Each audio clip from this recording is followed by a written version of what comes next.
Well, welcome back to Making Sense of Faith. I want to thank everyone for commenting on the blog and the emails that you're sending, even the phone calls. I'm truly amazed at the world of the internet. I started out with about 20 people, and last time I checked, there are over 200 people now reading the essays and responding. So I thought this week, since last week we talked about Godless in America, a very serious subject, it might be a nice relief just to have a little bit of fun. I have some thoughts on coincidence and superstition and miracles, and I'd like to share those with you. I've got props here.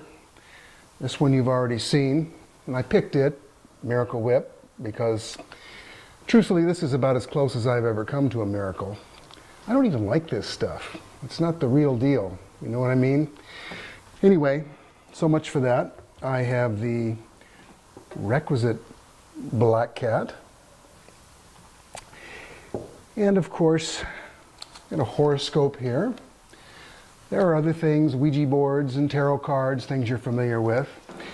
Here's one I especially like. Usually you see this in black. It's the ball, you know, you ask a question and you turn it over and spin it around, and it gives you one of a number of answers. It's probably about 6 choices. You want to try it? I use it for picking my stocks.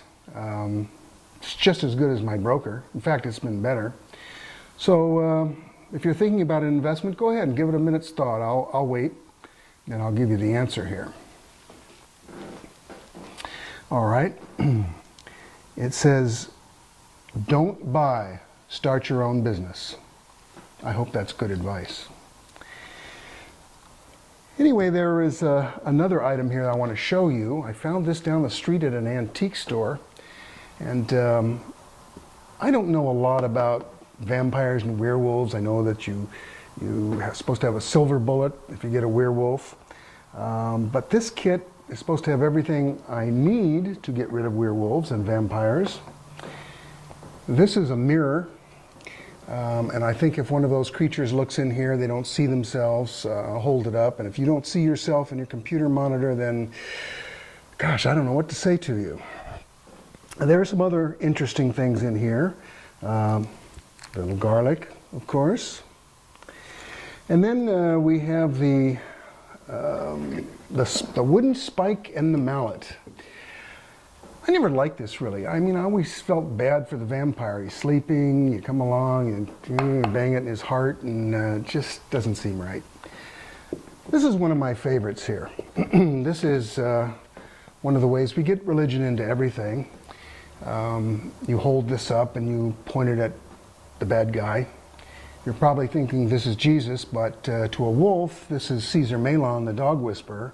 You just kind of point it at him and this bad boy, and they just turn into a mass of quivering jelly. So we are a peculiar species, we humans, the things we believe. We don't like things that are unresolved. We like to have answers to life's mysteries. We don't even like going to the movies and having a director let us decide how the movie should end. Have you ever been to one of those? You spend $10 and you go home and you're really angry because you had to figure it out. That was his job. We like resolution. And that's kind of what I want to talk about with the essay this week, is the superstitions that we latch on to, the miracles, the coincidence, and how we're not content just to say, boy, what a coincidence. We have to attribute it to something else. Let's take a look at the essay and see where that something else leads us.